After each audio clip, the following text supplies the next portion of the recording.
Hey everybody, I'm Jordan Tenenbaum, host of Celigo's Technology Leadership Podcast. As always, I'm joined by Mark Simon, Celigo's Vice President of Strategy. Hey Mark. And today we are joined by our guest, Adam Dennison, the Vice President of Midsize Enterprise Services at the Channel Company. Adam, welcome to the show. Hey Jordan, hey Mark, happy to be here. Thank you so much. Hey, I'm great to see you again. You too. Fantastic. Old friends meeting in new places is what I like to see. A great way to start off the podcast. Adam, we want to start you off, kind of give you a platform here and make sure the listeners can get to know and understand you a little bit better.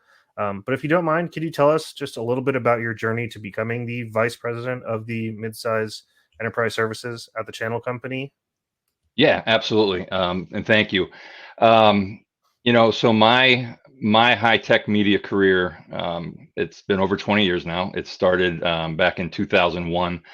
I was a regional sales rep slinging ad pages for Information Week, which at the time was the largest controlled circulation IT publication in the United States. Was running the New England territory, loving what I was doing. Had an opportunity a few years into that to move up into a more of an account director role, have a little bit more responsibility.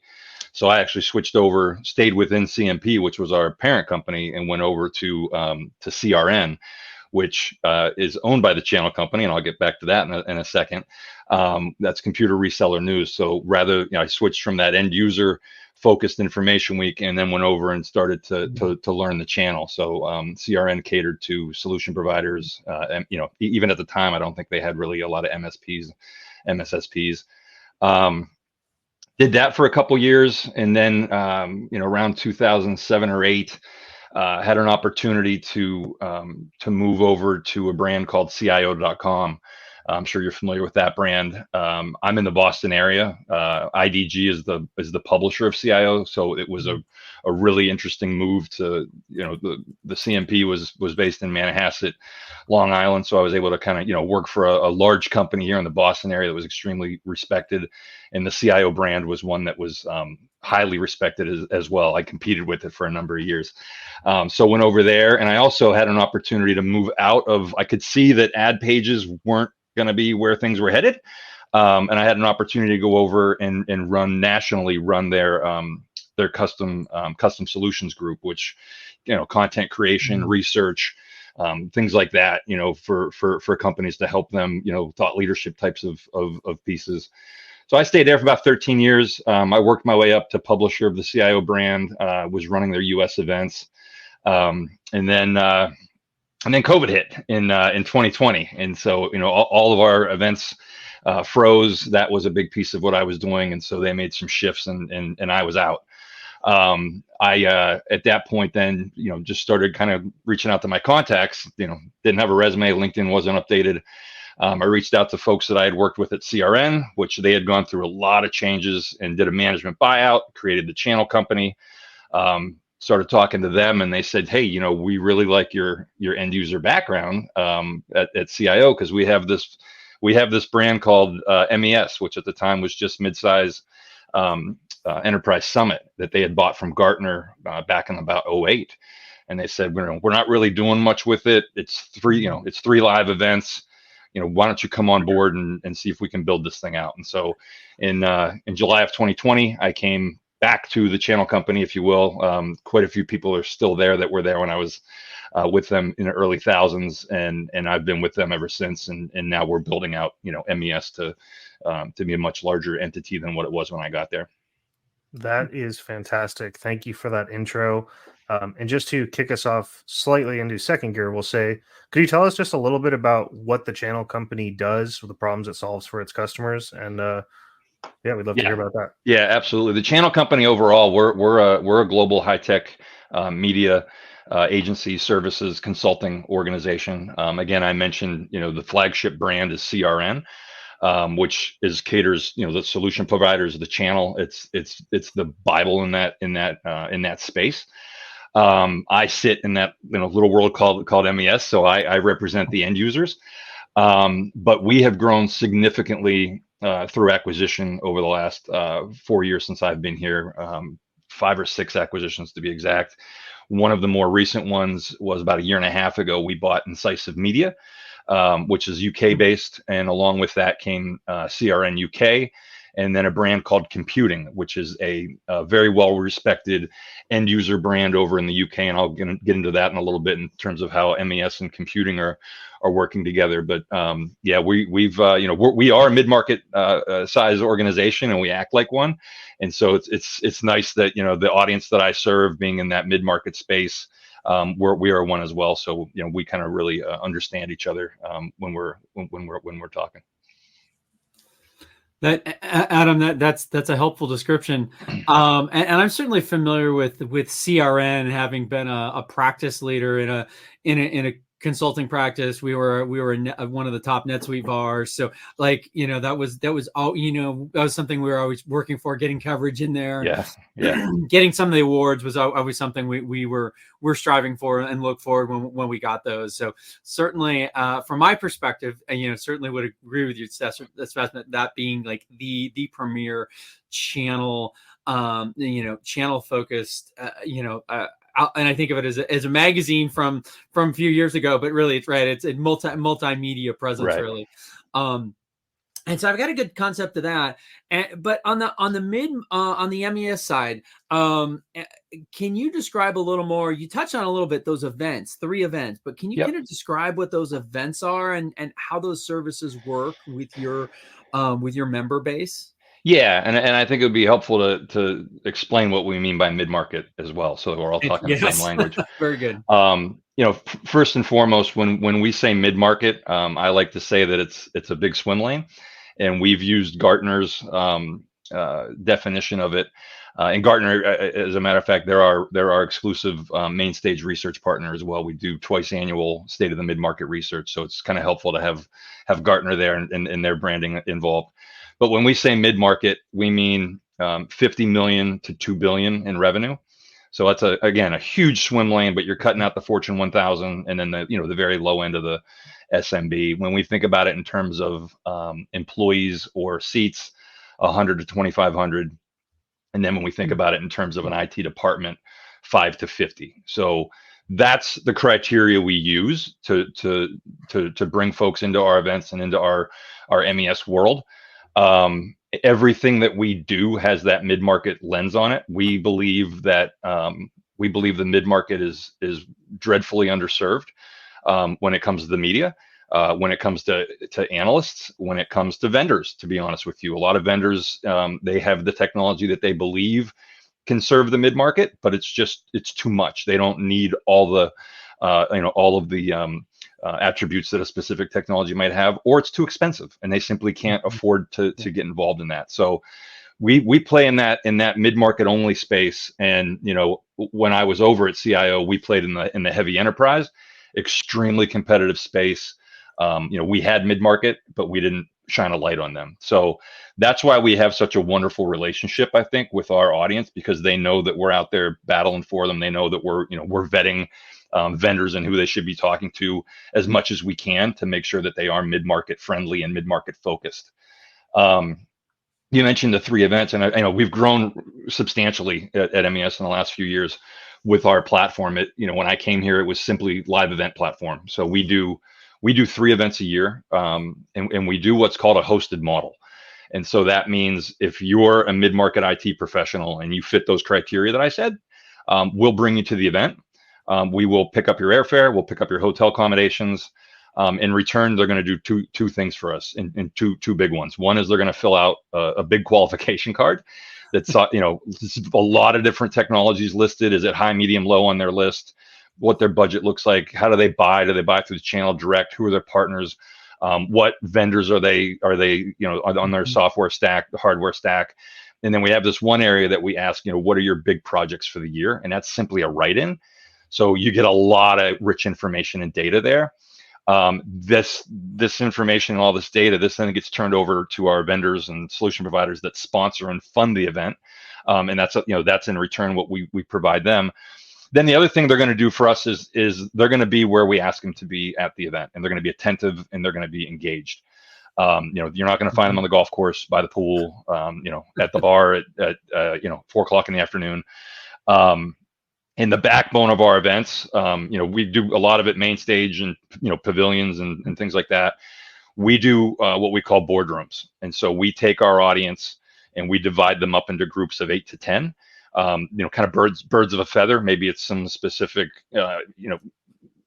technologies they're interested in, or they're all in government or something along those lines. And we put them in these boardrooms, and several times throughout the day, we shut everything else down, and our sponsors buy boardroom time where they get to go in and do a 25-minute, I like to call it a front of the focus, front of the glass focus group with that audience. No other vendors are in there. And that's where a lot of the business takes place. You might not get a contract in there, but you know who you want to follow up with, and you have great opportunities after that. So that's our event platform. And then I'll let you know the other two that we've launched on the digital side. So during COVID, the channel company made a concerted effort to launch a communities strategy. And so with that, in September of 21, we launched the MES IT Leadership Network. And so that is an online gated community. We have over 800 qualified IT leaders in that network. We also have some vendors and sponsors in there, Celigo being one of our premier ones. Content partners like Gartner and other folks are in there as well. And they really use this as an extension of the event. And they're asking questions. They're getting free peer advice, to be honest with you. They're asking questions about specific initiatives or specific vendors I'm looking at. Has anybody worked with these folks? Does someone I've got an integration issue. Could you provide me some support here? And, other folks may have just done that 6 months ago, and they're more than happy to provide that information back to them. So that is that's our gated community on a network level platform. And then we're really proud, today is a month ago today, we launched MES Computing. So that is our first content destination site, mescomputing.com. The computing piece is that marriage between MES and computing in the UK that I had mentioned. We hired a senior editor, Samara Lynn. She's fantastic. And again, everything we do in here is focused at that mid-market. And, we borrow, we're still small, right? We got one editor. So we borrow some content from computing that makes sense. And we're looking to ramp that up. Now we can do lead gen programs. It helps folks like Celigo do branding and advertising outside of just 3 events. So we've really become, in the last 4 years, a live event, and now digital networking plus content site platform. That's really cool. And I just pulled up the MES Computing site here. I hadn't checked it out yet, so yeah. I'll get it up here. We'll have to familiarize myself with it. What I think is interesting about what you do there at MES was there's 2 sides to it, and we'll start one from from somewhat of a selfish perspective, from a self-centered perspective, which is as a sponsor there. So if you're a provider of services to mid-market companies, full disclosure, right? Celigo is involved, as you mentioned. We were part of sponsor for the two of the events last year, and I personally went to the spring one last year in Orlando, and that was, what you described, those boardroom events. Those were real. I mean, for me, that was unlike any experience I'd ever been involved with. Because I think we had, I'm trying to think, we had like 16 of those, something. Yeah. It's hard to keep count. There were so many, and they were, you get in the room, there's 10 or 12 of these IT leaders, and most of them were CIOs or VP of systems, very senior, and 10 or 12, and the focus is on you, and you've got your 20-25 minutes to explain what you do, why it's valuable, and then sometime at the end, then you get graded on this too. Yeah. I mean, that's the other thing, right? You get these grades and on how your presentation went. And I'm going to be honest, we went and did the first one, and we were like, oh shit, like we got some kind of we made some assumptions about the audience. We're like, okay, sure. Well, but it was and I always talk about this internally. Talking to our chief growth officer about this the other day, saying like, it was such a fantastic experience because you get to pressure test something with your audience that we're trying to sell to and target. and make sure that we're conveying the concept of value. And if you're selling and you're not talking about value and you're hand waving or you're using too many buzzwords, you will get called out on the spot. Yeah. And it was fantastic. I mean, I learned so much, and we refined how we talk about the product, how we adjust in that 2 days. I mean, it was a lot of fun. We got a little competition going internally because we were trading off between a couple of us taking leads. So it was who got the bet. You know, there was a little side bet going on who was going to get the best score at the end. But more importantly, it was really interesting way as an organization to be like, okay, well, are we to get that super direct feedback and be like, just improve what you're doing right there in real time. And I thought I haven't seen anything like it, because you can go out and present and do all these things, but to get that very raw feedback in a kind of very tight spot. And you know, it's clear that it was a little bit of in a way, it's kind of like you mentioned community earlier. And I almost think of it like a club. Sure. Because so many of those leaders knew each other and they had a rapport and they fed off that. And it was actually really, really cool. So that was my take on it, being on that on a sponsor side. Was it was hard and had us sweating, but in a good way, and it made us really made us better out of it. And I'd encourage any company that had something that was applicable to really look at. It's a good way to, like I said, pressure test what you're doing, and no matter what happens, you're going to be better for it. Yeah, I think, there's a few things there. Our attendees, our users, as part of the MES community, and they do call it an MES community. They take this event very seriously, right? They don't get to go to a lot of things. We have an advisory board of 20 to 25 sitting, CIOs, VPs of IT. We ask an awful lot out of them to help us with the strategy, speakers, help bring us potential sponsors. And they're the ones that run the boardrooms, the boardroom leader. So the person that said, "Hey, you got 5 minutes left," that's the boardroom leader. That's one of our advisory board leaders. And we measure everything, and we want to provide that feedback. And I think it's okay to not have a great boardroom if you've got 7 more. If you take the constructive criticism. It's the vendors that don't pay attention to it and say, that boardroom doesn't know what they're talking about. They're the ones that are going to have a bad show.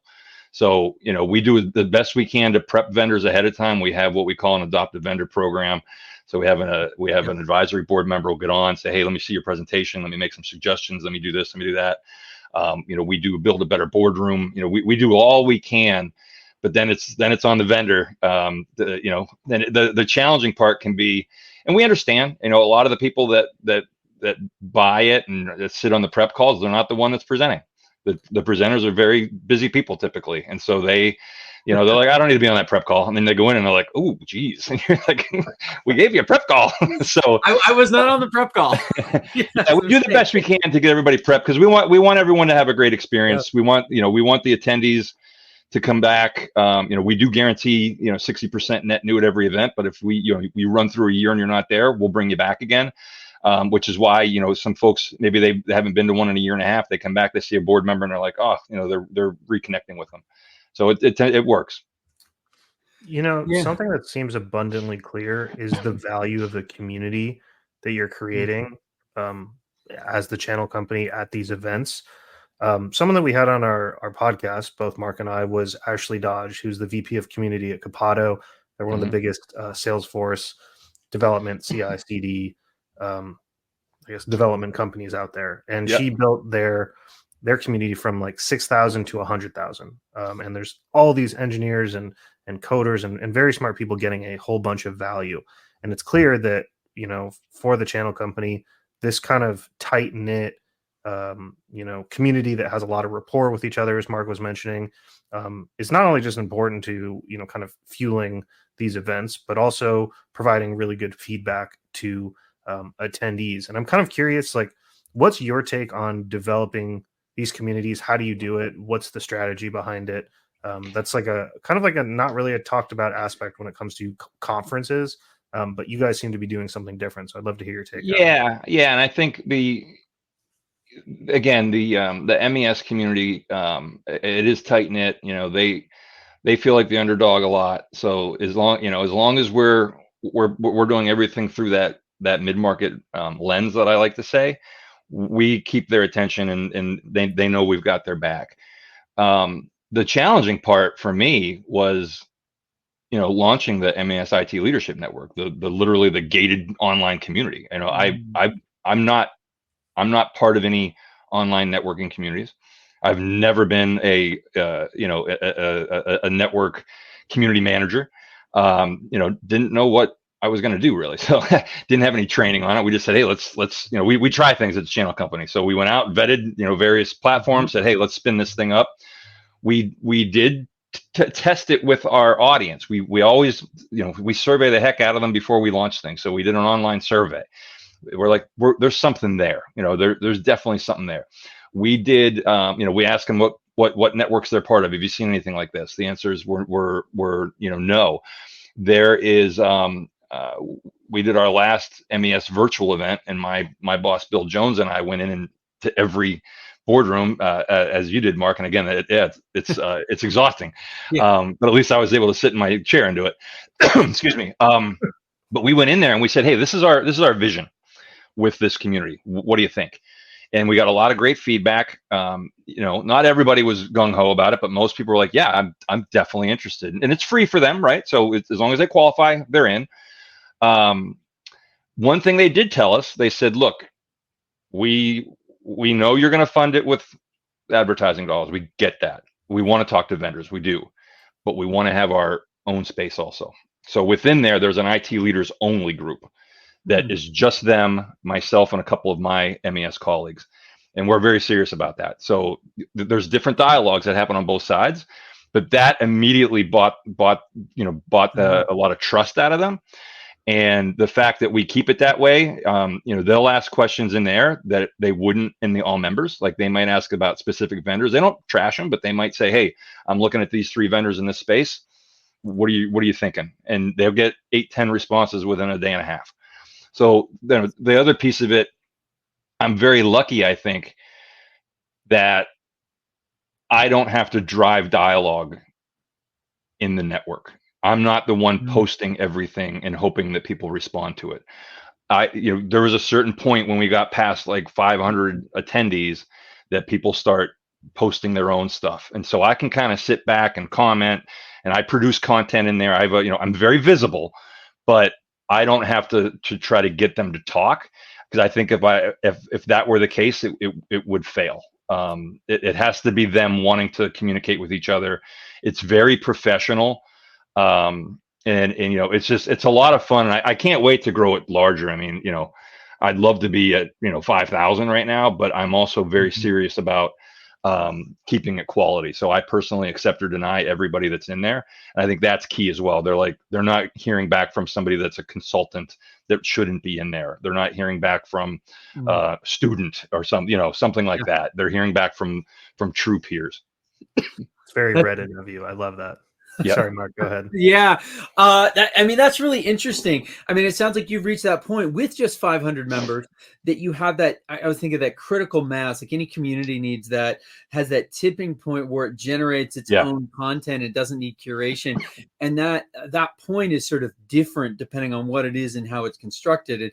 And a lot of communities, 500 wouldn't be near enough, but it's interesting that, I think that says something that, okay, at that point, it's, you've got those lively dialogues, you're augmenting it, but you're not having to keep it going. Yeah. And I just think about like the access to that, having been in a CIO role, CTO, CIO role for a couple of companies, a bit under your, not quite mid-market, but high growth and smaller. And just thinking like, wow, being able to have had access to a community like that would have made a huge difference, because regardless of whether you're 50 or 100 million or you're 15 and you're trying to figure out and you have the line of sight to being 50 in another couple of years, the technology decisions you're making you realize that they're make or break, whether you're spending $100K or $1 million, whatever it may be, you're like, I can't screw this up, because if I do, like, it's going to set us, it's not so much the money often, it's the time. Yeah, it's like, absolutely. oh, if I lose 6 months on this, And the credibility. Yeah, you're going to lose personal credibility. Yeah. Often it gets represented as organizational credibility, because it shows up to your customers, your other partners, your vendors, whoever it may be, but very often your customers. And so, it's hard. It can be hard to move quickly and assuredly unless you've done this thing before. And when you haven't, it's hard to find, okay, who to listen to that are a set of advisors. You might have one or two, but those are only sort of, they're somewhat isolated viewpoints. I think creating that community like that is really valuable. And I'd encourage, any technology leader to try to find that community however they can. And certainly from what I saw, MES was a good avenue to that, and pretty valuable. How are you finding that you're competing with any other community efforts like that, or what are you coming up against anything that sort of takes away from yours? I'm glad you asked that, because that was part of what we asked in the three times. We asked it in the survey, so the online survey, we asked it in all those different boardrooms, and then we asked it of our advisory board members. And I like to look at this and say that where MES plays is the intersection of business and technology. We're not down in the weeds in the tech. My audience can go there. I cannot. My audience can go there, but we like to be at that intersection of business and technology. And they said, So we said, what are your communities that you're involved in? And they said, well, the MES community. This was before we launched the online one. They meant the live event. And they said, well, what's outside of that? And it was, excuse me, it was, a lot of the local, maybe a local sim chapter, maybe a local vertical play chapter. Maybe I know the head of the CIO in Indiana CIO network, and they've got an Indiana network. Like, it's that more localized thing. Mm-hmm. So then I started proactively saying to them, because there was I'll say it now, Spiceworks, right? That was a competitor that popped up, gosh, probably, I don't know, 15 or more years ago, when they popped up, and we were like, they're changing the game here. And the question was, are you IT leaders part of that? And is this going to just be something that you wouldn't spend your time with? And the answer we got, by and large, was they are not part of Spiceworks. They have some team members that are, because Spiceworks tends to be very developer focused, very, very technical. Or they were down a level or two, a little more end user than that leadership intersection. Yeah, it's not that intersection there. Yeah. So they said, look, there's nothing like this that we're a part of, especially from an online standpoint. So it was kind of an open playing field when it came to that. Certainly, we have competitors out there. We have some specific, event competitors and stuff. We do some things, different ways. And then the other piece would be when we launched the website. Any place one of my attendees' eyeballs goes, or a dollar from a potential sponsor goes, is going to be deemed a competitor. But to truly line it up and say, here's an online content news analysis site dedicated to the mid-market, I don't think there is one out there. Clearly, there's a need. I think. That we know that a lot of companies in the mid-market. Yeah. Well, and I think one of the things that I've seen as a trend, and this might be a good segue to talk about trends a little more broadly. In my past, I don't know how much we've gotten to talk about my consulting past. My team I did something like 500. I think of it more broadly as digital transformation initiatives, but at the core was always ERP implementations, and then we had integration and everything else over the span of the time that I led that practice. And I think about that, and you get to see a lot of emerging patterns. And one of the and those were predominantly in mid-market, some SMB, some enterprise, but kind of the bell curve was in mid-market.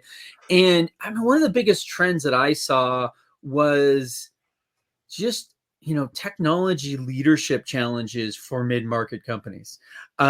Whether often companies, maybe they were older, more established organizations trying to move towards the future, but they don't have a technology leader in-house. That was one of the biggest problems. Yep. Is it they were in the process of becoming a technology company, but no one was thinking of that being a technology leader, because it's one thing to have an IT admin or administrator or sysadmin, a technical person, but it's very different to have a technology savvy person as a business leader in your organization. Those are two different things. I don't care what title they have. Yep. That's really important.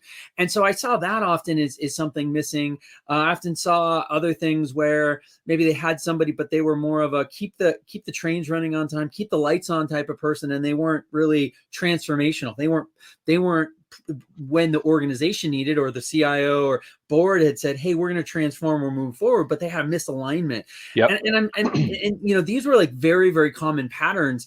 And it was like, wow, it's really hard to move your company forward unless you have that right alignment around your technology leadership. And when I saw a lot of people were trying to step up into those roles and fill those roles or from different places in the organization, and often they needed good coaching, they needed help, they needed advisement.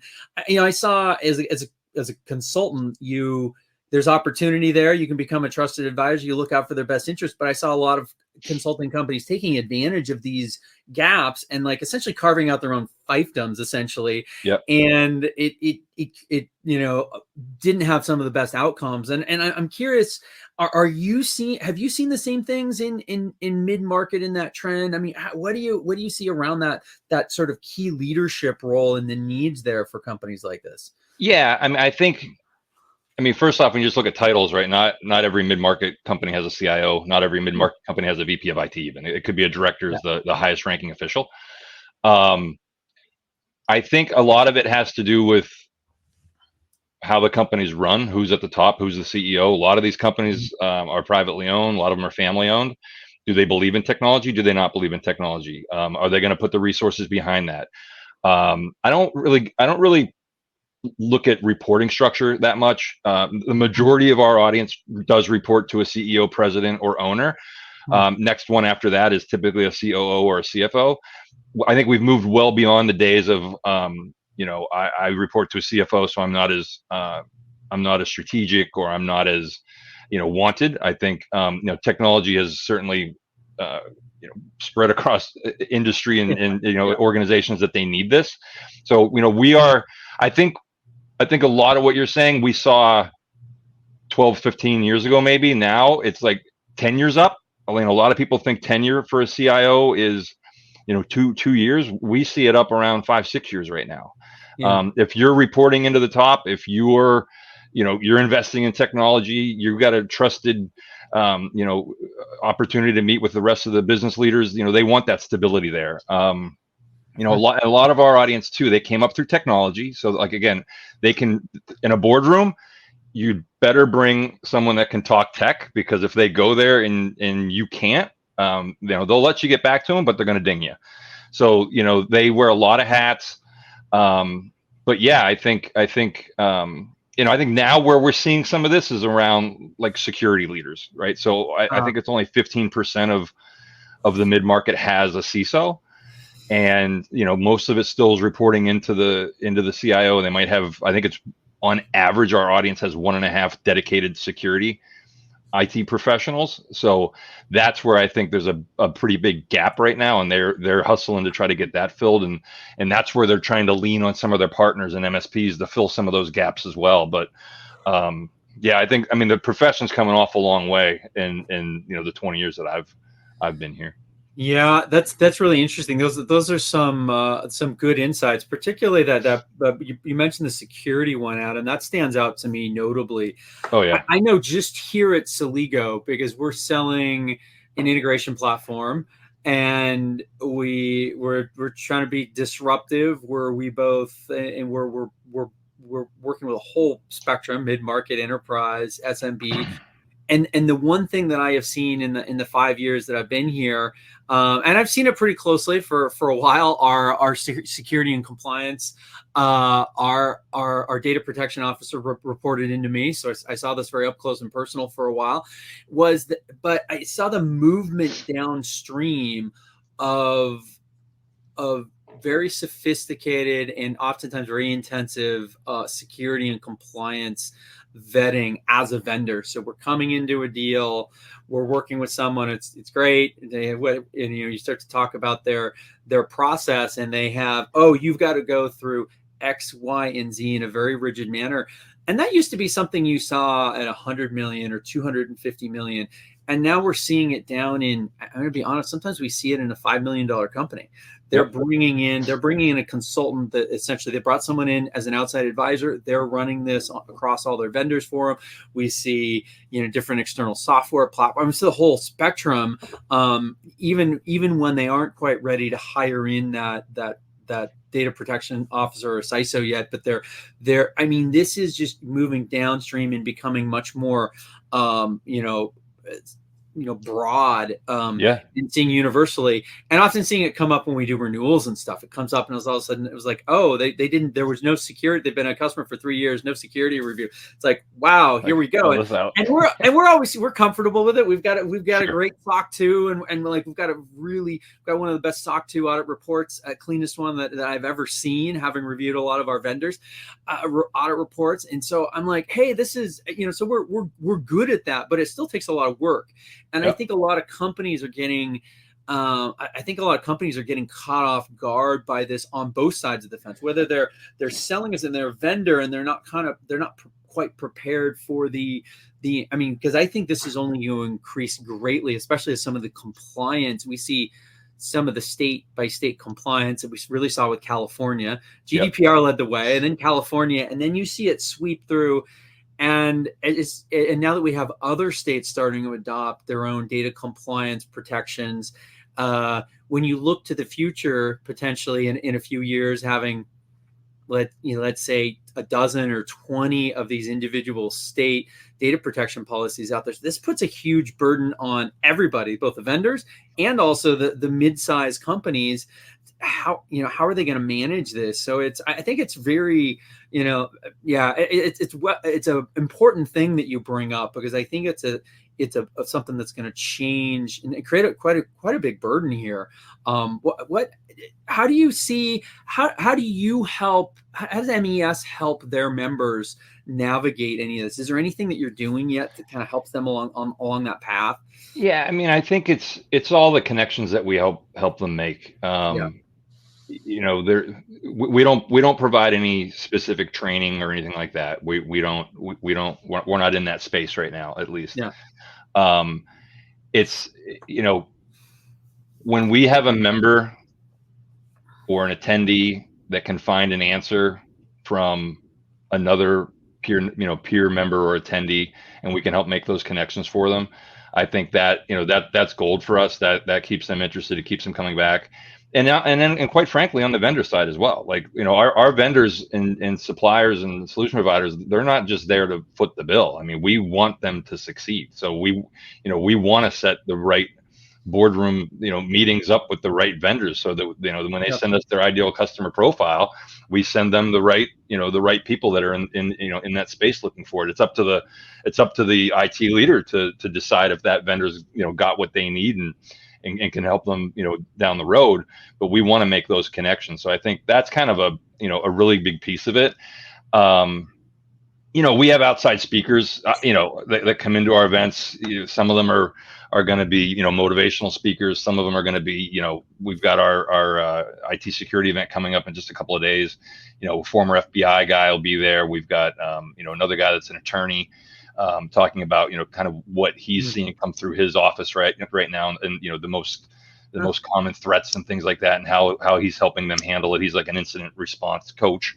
And I do a monthly webcast, and I'll some of those will be tech focused, some of them will be soft skills focused. So we're always trying to help them in that regard. But yeah, we don't provide any specific training. It's just, the best that we can do to help them make those meaningful connections. And, and then from there, take it from there is how we try to serve our audience the best. That's great.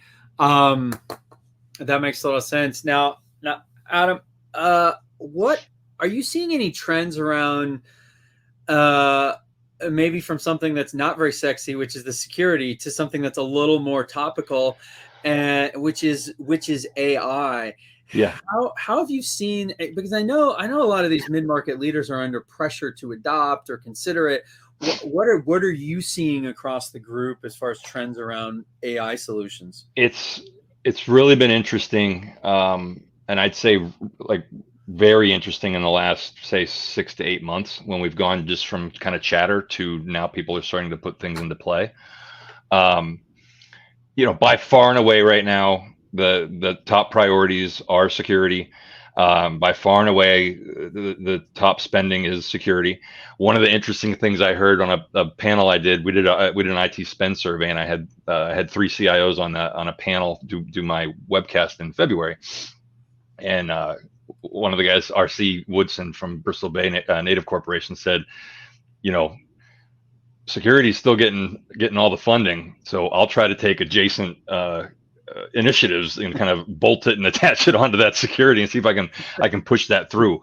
AI is very, very interesting, and I've had some real interesting discussions around that. I've done a couple of CIO dinners recently with one of our sponsor partners. You mentioned there's a lot of fear right now in terms of on the business side, where are we at with this? Are we behind? Coming from the owner, the marketing person, whatever, COO. I see it here. I see it on all the commercials. I read about it in Wall Street Journal. Where are we? Kind of like cloud was maybe 12, 15 or so years ago. And then there's a ton of fear on we don't have a policy set up yet. We don't have the guardrails set up yet. What happens if my data goes out there in the wrong spots? Who should I use? What the heck are we doing here? So I think you've got sort of both sides of it. Ones that are like, look, I'm just going to sit back. I'm not getting pressure from above. And other ones are like, I got to do something, to the point. And I was kind of blown away by this. We did a dinner in Atlanta, and there was a mid-market law firm there, and their head of IT, this was in December, said, last week, I just got $400,000 put into my budget for 2024, and it has to go toward AI. And I was like, wow. And he's like, wow is right. Like, that's nuts. I don't know what to do with it. And I'm like, I call my vendors. But I was like, that's insane. That's the kind of stuff that you're starting to see, though, where people are like, the fear of being left behind. And then you have other CIOs that are sitting down and saying, hey, look, we're not going to be behind. Like, let's pick something out that we think we can manageably move forward with, show a little bit of results, and then let's go ahead and move ahead here. My own organization, we said, we were told over a month ago we were going to have an AI policy in place. I have not seen it yet. I did a dinner on Tuesday night in New York. We had 14 IT leaders there. And I said, show of hands, who's got a comprehensive AI policy? One hand went up. I said, okay, how about a non-comprehensive one, but it's like in the work. Nobody else had their hand up. So everybody was all over this guy, and I said, can you sanitize that and send it to me? Like, can you? I'm like, well, why don't you use ChatGPT to put one together? It's like, so yeah, I mean, AI and automation, you got some folks like, AI is nothing new. And I'm like, well, no, but it's now in the hands of someone like me. So it is kind of new. And I'm toying around with it for setting up session descriptions and abstracts and things like that. Like, we've got another one of our CIOs. He's the CIO of the San Francisco District Attorney's Office, and recently one of their attorneys used AI in a case, and it was inaccurate, and it wasn't good. So, you got to be really careful where you're using this stuff. So I think there's a lot of fear, and a lot of interest, but a lot of fear right now, and kind of hoping, you go first, and I'll come in behind you and let me know mistakes you made. And I'm sure we're going to start seeing that in the community. Who's done this with AI, and what can we share? Wow. Well, there's a lot there to talk about, and I know you get to see such an interesting view or perspective. So there's a lot to dive in there, but I think that's reassuring to some leaders out there who are like, oh, we're totally behind, and the Yeah. reality is, everybody's kind of behind, and I think that's reassuring. Everyone has to sort of get to it, but it's still a game of catch up for most, especially mid-market companies. Honestly, really what it is. So, Well, I'd love to. I had. Sorry to interrupt, but I had the opportunity to interview your CEO, Jan. I think it was maybe 6-8 months ago, and we brought up AI, and I said, tell me, what you guys are doing in AI. And he's like, look, it's in our, because I was asking him about the hype around it, and he's Yeah. like, look, it's in our products. We have it, but we're not running around screaming about it because it's there. It works. He's like, that's our position's not going to be AI like everyone else's, because it's almost like, I look at it with cloud, like everyone was just so over the top cloud, Yeah. and it was like exhaustive for the CIOs. Yeah, that's interesting. You mentioned that we've had he and Jan probably mentioned that we built an AI ML team, gosh, like 3 years ago to build it into our product before the latest generation of generative AI and the newest generation of the large language models were out. And so we've been doing this for a while and kind of doing it behind the scenes, and so it's like, hey, we've been at this, but we recently, a few months ago, started using it internally, started to use our product to wire together different systems, bring the data together, and then feed it into generative AI tools, feed it into the open AI APIs, and do things like bring it together, essentially disparate centers of knowledge about our product, bring it all together and use it as a tool for our internal team to answer questions. They might be use it in the back end when they're doing support internally, whatever it may be. And we see some really amazing stuff with it. It's awesome. And you look at this and you're like, well, that really wasn't that hard to do. It took some skill, and you had to have a kind of you have to have a sharp technology focused skill set to wire the things together, but it was a lot of wiring. It wasn't like it was coding based.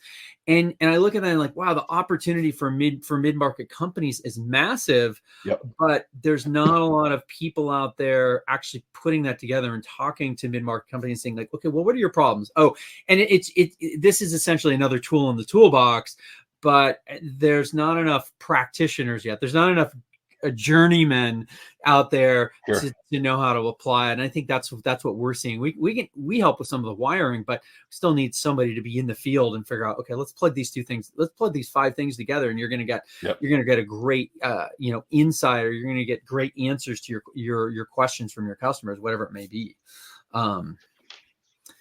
So maybe before we move to Jordan's final question, because I think we got to be aware of time here a little bit. Sure.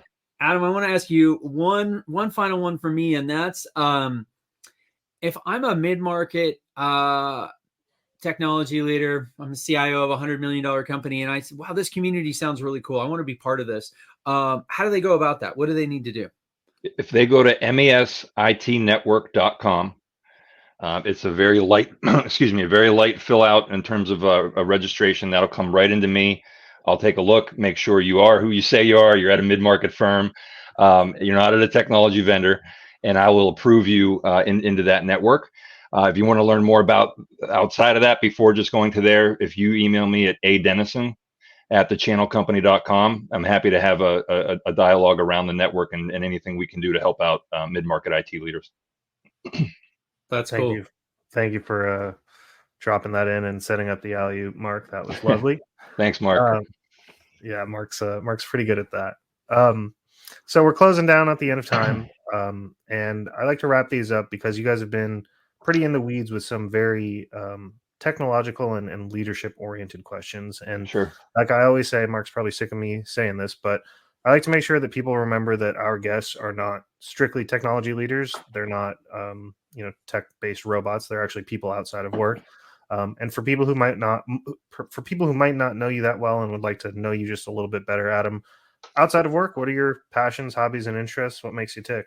Yeah, absolutely. Thank you. And I'm probably gonna have to change them in the next few years. Sadly, I've got 3 kids. I've got a 17-year-old, 15-year-old, and a 12-year-old. They're all very active in sports. And I've been coaching all three of them. I can't coach my 17-year-old anymore. She's too old. But I coach my son in baseball competitively for a number of years. I now have him in high school, so that those days are gone. I've got one left that I can coach with though. My youngest is in 6th grade, so I coach her basketball team. But that's spent an awful lot of my time over the last 10 years, and I just absolutely love it. It's a great community here.